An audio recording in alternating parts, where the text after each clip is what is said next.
chithandauzanji. Ndino tiona tatiye tiwerenge kaye chivumbulutso 14 verse 6 kulekezera pa 7. Ndipo ndinaona mngelo wina ali kuuluka pakati pa mlengalenga wakukhala nawo uthenga wabwino wosatha awulalikire kwa iwo akukhala pa dziko ndi kwa mtundu uliwonse ndi fuko ndi manenedwe ndi anthu, ndi kunena ndi mawu akulu, wopani Mulungu, patseni ulemerero, pakuti yafika nthawi ya chiweruziro chache, ndipo mlambireni iye amene analenga mwamba ndi mtunda ndi nyanja ndi akasupe amadzi. Kodi tingapereke bwanji ulemerero kwa Mulungu? Poti Baibulo likutiuza kuti munthu alibe ulemerero woti ampatse Mulungu. Tikuona pa Aroma 3 verse 23 pakuti onse anachimwa naperewera pa ulemerero wa Mulungu, kutanthauza kuti tilibe ulemerero woti timpatse Mulungu. Koma taona mu uthenga wa angelo atatu akutiuza kuti tiyenera kumpatsa ulemerero Mulungu. Ndiyeno zikukhala bwanji? Ulemerero wa Mulungu uonekera mu njira ziwiri.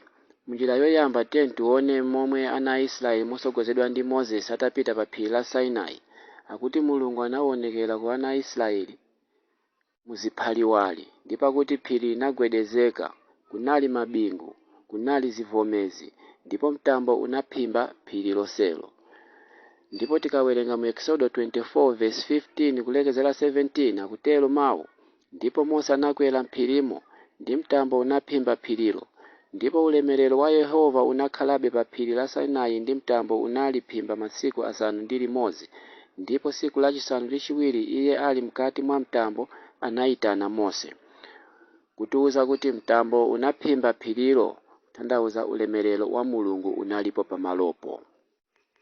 Ndene zonsezo kutanthauza kuti Mulungu anazionesera ku anthu ache ulemerero wa Yehova umenewo, pachizungu kuti manifestation.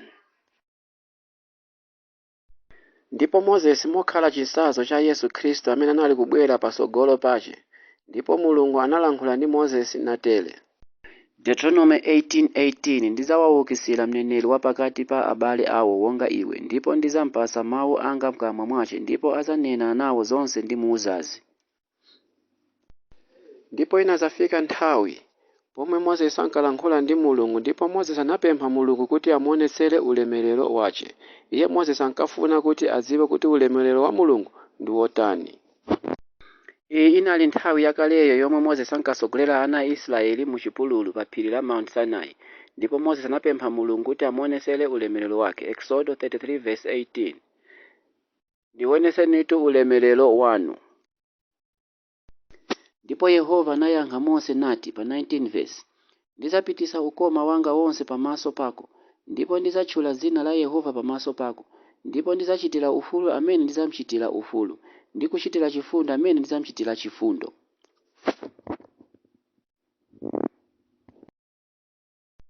Ndipo apa tikuphunzira kuti ulemerero wa Mulungu tikuwonanso mu ntchito zake zomwe akugwira mu chilengedwe chache.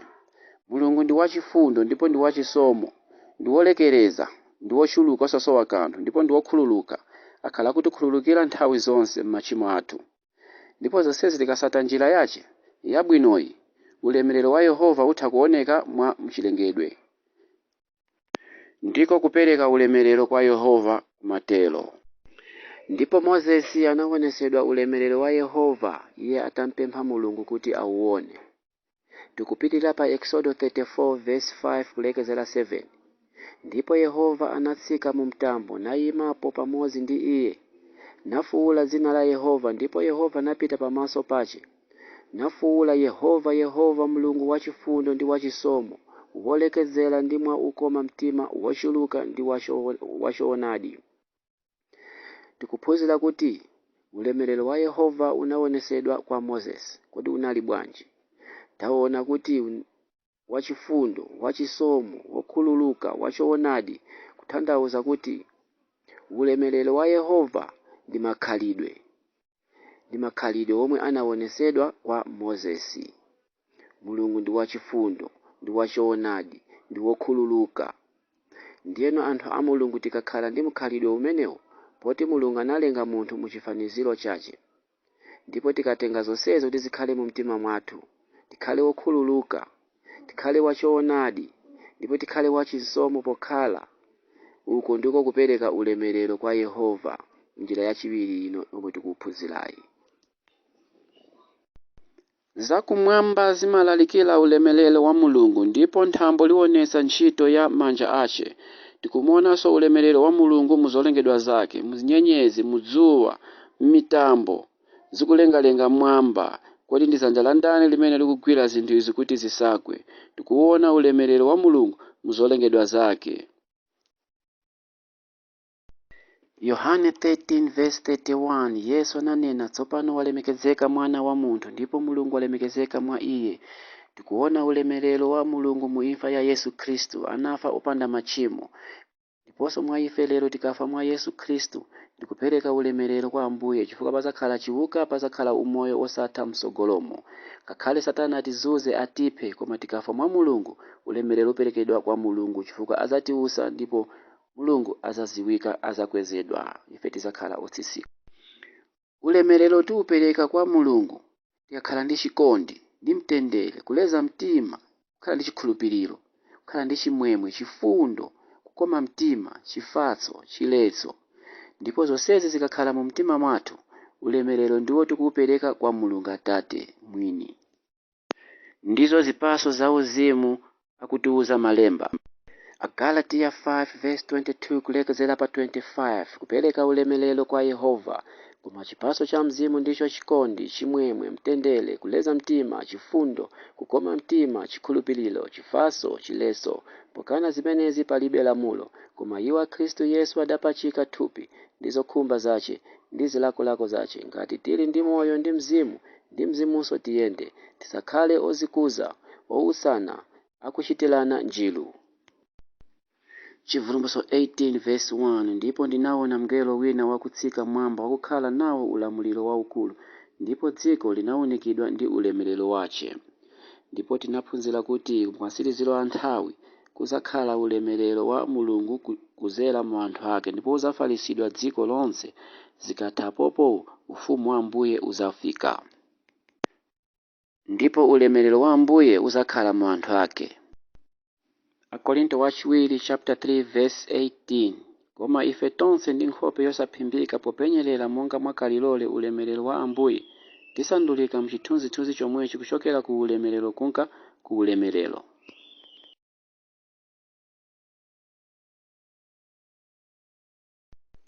Tiyenera kulemekezanso Mulungu m'makhalidwe athu momwe tikukhalira ndi thupi lathu lomwe Yehova anatipasa laulere. Tisamale thupi lathu mukalankhulidwe, mukakhalidwe, ndi muzovala zomwe tikuvala.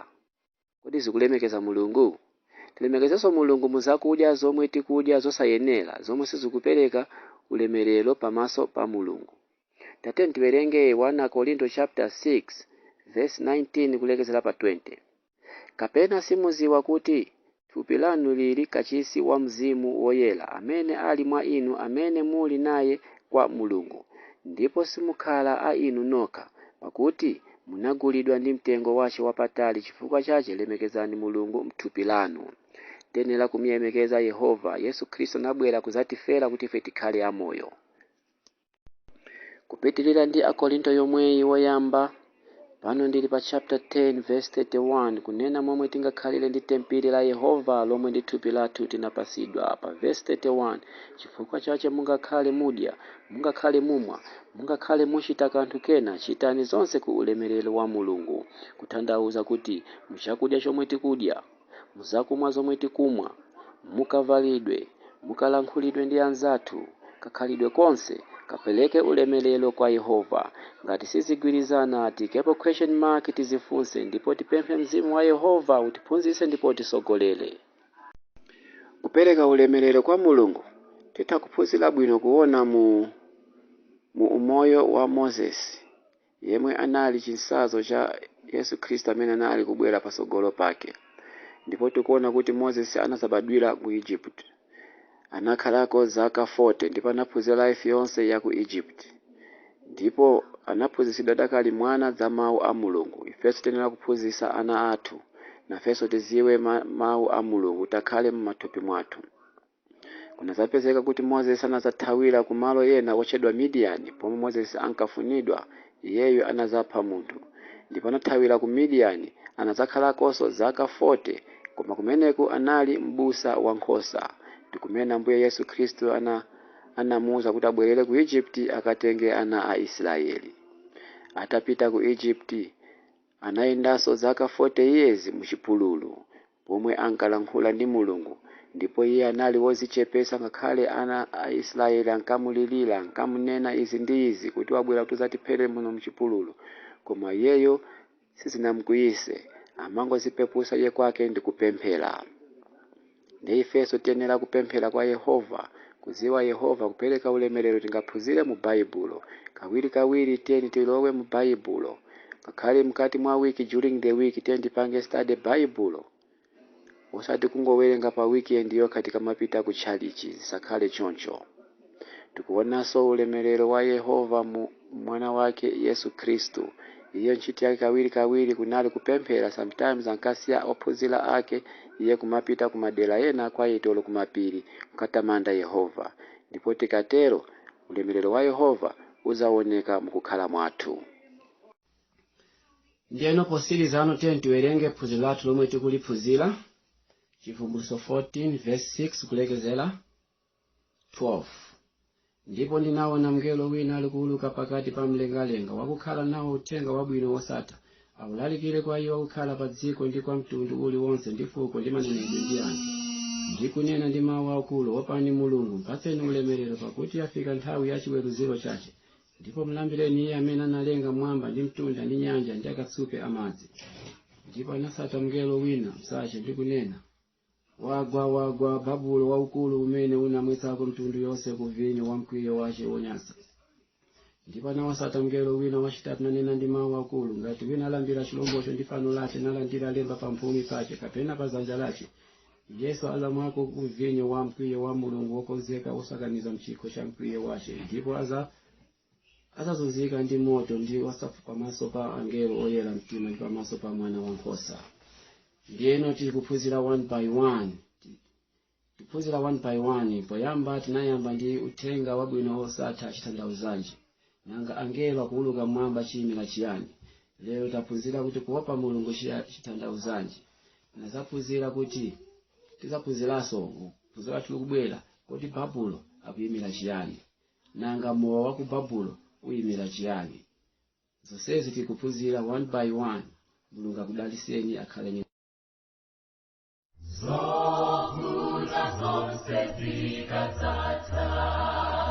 Yesu tati kenga peku kamamba.